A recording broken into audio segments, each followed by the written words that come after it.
Hi hello ಎಲ್ರಿಗೂ ನಮಸ್ತೆ. ವಿಶೇಷವಾಗಿ ಯಾವುದೇ ಸಿಹಿ ಊಟದಲ್ಲಿ ಮೊದಲಿಗೆ ಮಾಡುವಂಥದ್ದು ಟೊಮೆಟೊ ಸಾರು. ಇಲ್ಲಿ ಹೆಸರು ಬೇಳೆಯನ್ನು ಉಪಯೋಗಿಸಿಕೊಂಡು ಅತ್ಯಂತ ಸರಳವಾಗಿ ಮತ್ತು ಟೇಸ್ಟಿಯಾಗಿ ಹೇಗೆ ಮಾಡೋದಂತ ನೋಡುವ. 4 ಟೊಮೆಟೊ, 1 ಈರುಳ್ಳಿ, 4 ಹಸಿಮೆಣಸಿನಕಾಯಿ ಮತ್ತು ಚಿಕ್ಕ ಶುಂಠಿ ಮತ್ತು ಸ್ವಲ್ಪ ಕೊತ್ತಂಬರಿ ಸೊಪ್ಪು ಇವೆಲ್ಲವನ್ನು ಕ್ಲೀನಾಗಿ ತೊಳೆದಿಟ್ಕೊಂಡಿದ್ದೀನಿ. ಇವೆಲ್ಲವನ್ನು ಸಣ್ಣಗೆ ಕಟ್ ಮಾಡಿ ಒಟ್ಟಿಗೆ ಬೇಯಿಸ್ಕೊಳ್ಬೇಕು. ಟೊಮೆಟೊ, ಈರುಳ್ಳಿ, ಶುಂಠಿ ಮತ್ತು ಹಸಿಮೆಣಸು ಮತ್ತು ಕೊತ್ತಂಬರಿ ಸೊಪ್ಪಿನ ಅರ್ಧ ಭಾಗ. ಇದು ನೀರನ್ನು ಹಾಕಿ ಮತ್ತು ರುಚಿಗೆ ತಕ್ಕಷ್ಟು ಉಪ್ಪನ್ನು ಹಾಕಬೇಕು. ಹಾಗೆ ಹೆಸರುಬೇಳೆ, ತೊಳೆದಿಟ್ಟಿರುವಂಥ ಹೆಸರುಬೇಳೆಯನ್ನು ಹಾಕ್ಕೊಳ್ಬೇಕು. ಹಾಕಿ ನೀರನ್ನು ಹಾಕಿ ರುಚಿಗೆ ತಕ್ಕಷ್ಟು ಉಪ್ಪನ್ನು ಹಾಕಿ ಕುಕ್ಕರ್ನಲ್ಲಿ ಬೇಯಲಿಕ್ಕಿಡಬೇಕು. 5 ವಿಜಿಲ್ ಹಾಕಿದರೆ ಸಾಕಾಗತ್ತೆ. ಟೊಮೆಟೊ ಸಾರನ್ನು ಈ ರೀತಿ ಮಾಡಿದರೆ ಅತಿ ಕಡಿಮೆ ಪ್ರಮಾಣದಲ್ಲಿ ಎಣ್ಣೆಯನ್ನು ಉಪಯೋಗಿಸ್ಬೋದು. ಇನ್ನೊಂದು ಅತಿ ಬೇಗನೆ ಮಾಡಬಹುದು.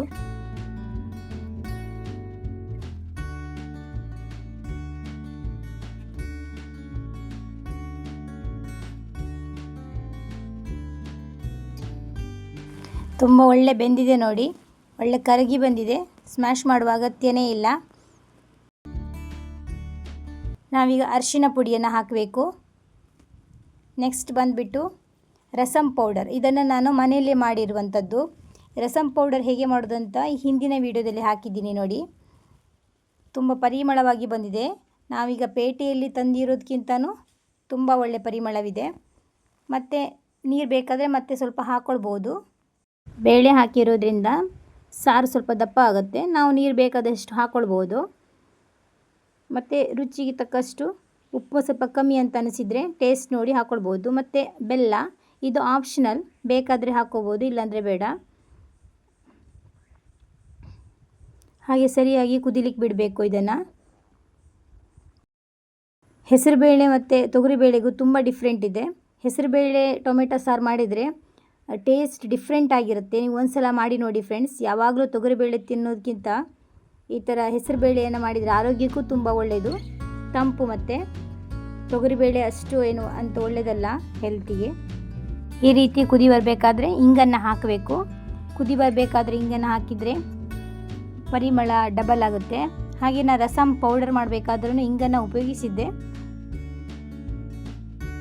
ಹೀಗೆ ಫುಲ್ ಕುದಿಬೇಕಾದ್ರೆ ಕೊತ್ತಂಬರಿ ಸೊಪ್ಪನ್ನು, ಸಣ್ಣಗೆ ಹಚ್ಕೊಂಡಿರುವಂಥ ಕೊತ್ತಂಬರಿ ಸೊಪ್ಪನ್ನು ಸ್ಪ್ರೆಡ್ ಮಾಡಬೇಕು. ಹಾಗೆ ಹಾಕಿ ಉರಿಯನ್ನು ಆಫ್ ಮಾಡಬೇಕು.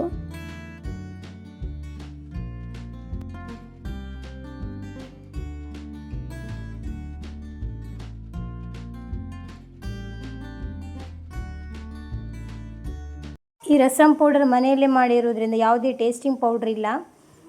ಮತ್ತು ಎಲ್ಲ ಇಂಗ್ರೀಡಿಯೆಂಟ್ಸನ್ನು ಯೂಸ್ ಮಾಡಿರೋದ್ರಿಂದ ಶೀತ ಕಫಾಲ ಇರಬೇಕಾದ್ರೆ ಇದನ್ನು ಕುಡಿದರೆ ಸ್ವಲ್ಪ ಹಾಯಿ ಅನಿಸುತ್ತೆ. ಹಾಗೆ ಲಾಸ್ಟ್ ಒಂದು ಖಡಕ್ಕಾಗಿ ಒಂದು ಒಗ್ಗರಣೆ.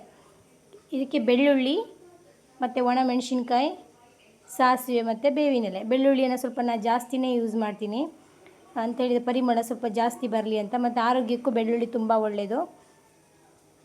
ತೆಂಗಿನ ಎಣ್ಣೆಯನ್ನು ಹಾಕಿ ಸರಿಯಾಗಿ ಡ್ರೈ ಆಗಿ ಫ್ರೈ ಮಾಡಿ ಒಂದು ಒಗ್ಗರಣೆಯನ್ನು ಕೊಟ್ಬಿಟ್ರೆ ಟೇಸ್ಟಿಯಾದ ರಸಮ್ ರೆಡಿ. ಮದುವೆ ಮನೆಯಲ್ಲಿ ಯಾವ ರೀತಿ ಇರುತ್ತೋ ಅದೇ ಥರ ಟೇಸ್ಟ್ ಬಂದಿರುತ್ತೆ. ಆದರೆ ಪೌಡ್ರು ಕೂಡ ನಾನು ಮನೆಯಲ್ಲೇ ಮಾಡ್ಕೊಂಡಿರುವುದು. ಇದು ಹೇಗೆ ಮಾಡೋದಂತ ನಾನು ಹಿಂದಿನ ವೀಡಿಯೋದಲ್ಲಿ ಹಾಕಿದ್ದೀನಿ ನೋಡಿ. ನನ್ನ ವೀಡಿಯೋ ಇಷ್ಟ ಆದರೆ ಲೈಕ್ ಮಾಡಿ, ಕಮೆಂಟ್ ಮಾಡಿ, ಸಬ್ಸ್ಕ್ರೈಬ್ ಆಗೋದಂತೂ ಮರಿಬೇಡಿ. Thank you.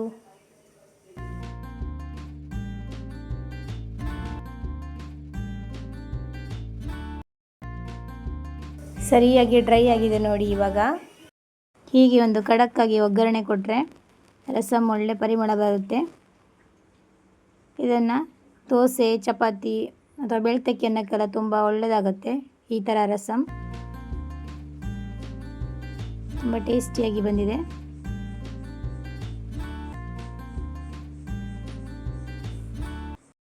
ನೀವು ಕೂಡ ಹೀಗೆ ರಸಮ್ ಪೌಡರನ್ನು ಮನೆಯಲ್ಲೇ ಮಾಡಿ ಹೆಸರುಬೇಳೆಯನ್ನು ಹಾಕಿ ಈ ರೀತಿ ಟೊಮೆಟೊ ಸಾರನ್ನು ಮಾಡಿ ಫ್ರೆಂಡ್ಸ್.